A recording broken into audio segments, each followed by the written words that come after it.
Hello guys, it's Vahxhy Luvum Thingcham channel keima channel aku na hin tuni phanin English, Hindi, Karbi, meitei. It's hello ho adingin le do na ananei kinute. Number 1 English. Where are you? Holai ho nahi ham. Number 2 Hindi. तुम्हारा गांव का नाम क्या है? Thadou.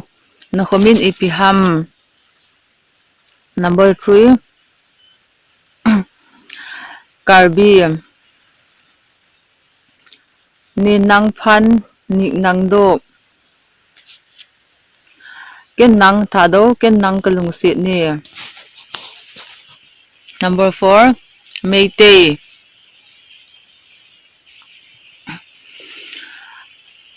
Ngasi kari tobra Thadou tuni ipinabol ham.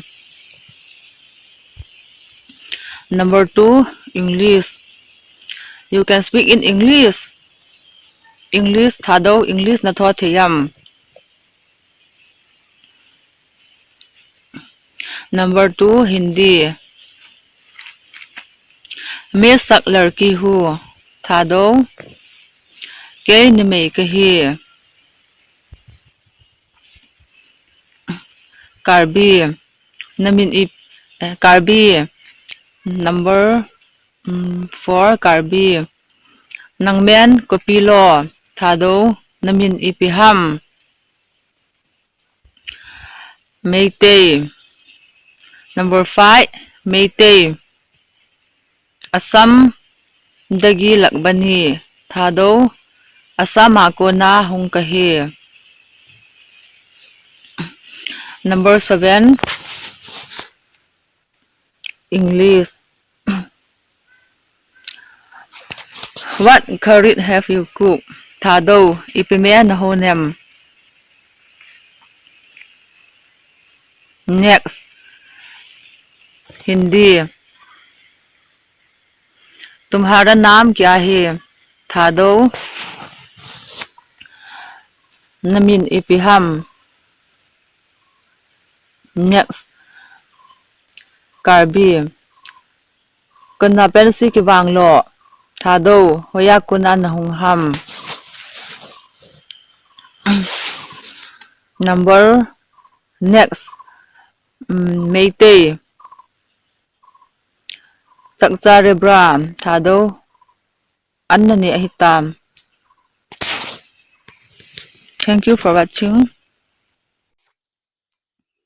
To in Hindi jam ko khote to Hindi pau spelling dan to Karbi pawa bantu te attention kahin simding ahi.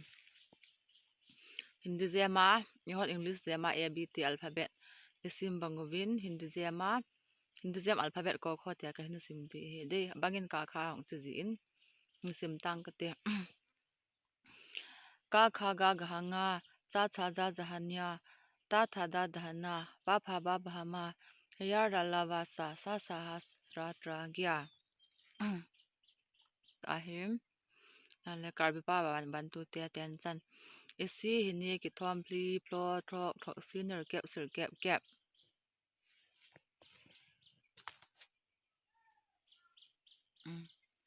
to ahi kina hele Hindi pawa kamin ka spelling dinga hele तुम्हारा नाम min ka do ta cho na तुम्हारा नाम क्या है फट कति ta cho hilol min hin do ta cho ken मेरा नाम वासी है कति cho ji tho ading hen lang le तुम्हारा नाम क्या है कति cho to ukar ma tum हो अकर तुम्हारा नो अकर मा नाम तुम्हारा नाम का चा धा का हदिंग या आ तुम्हारा नाम क्या ते हो इकर है तुम्हारा नाम क्या है ना लेके मन असर का पिटिंग आ ले मेरा नाम वासी है कति देता तो मेरा नाम वासी है तो स्पेलिंग देता हम तिले मो एकर हितिंग मेता रो अकरा मेरा नो अकर मा नाम मेरा नाम वो अकर वा सो इकर सी वासी हो इकर है मेरा नाम वासी है त्या चो का स्पेलिंग दिंग है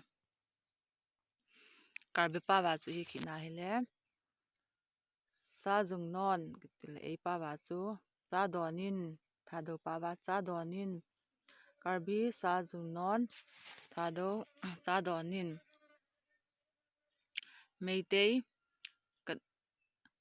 kadaidagi lakbra Thadou hoya kunan hung ham chu chu ahin sei hil sei bat oma hele kingai dam mai diu hi tinga hele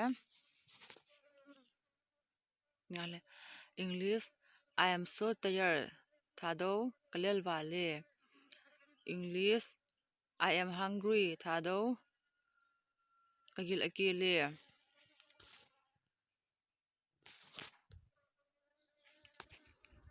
tan tun ha pha na hin se yu hin tin hello guys tun la pha nin ke ma channel a konin English Hindi Karbi meitei ke het kham khama hello ho adingin le dot ne ki ning kating anangai zubo viewers hon number 1 English go and take firewood Thadou chinlang meiti na ding thing ga chamin number 2 English I will go to urine number 2 Thadou anjun tha ka che di he number 3 Hindi तुम्हारा नाम क्या है Thadou namin ipiham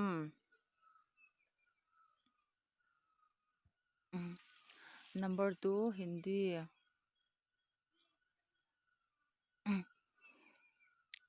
Assam से आया है Thadou Assam ako na hong kahe number 3 meitei ngasi kari to bra Thadou tuni ipin na bol de ham meitei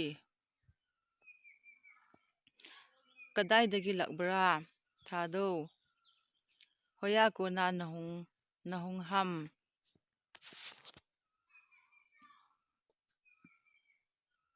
karbi konat pensi ke wanglo Thadou hoya ko na nahung ham karbi sa junon Thadou cha donin karbi ne nang phan nik nang dok Thadou ken nang kalung set ne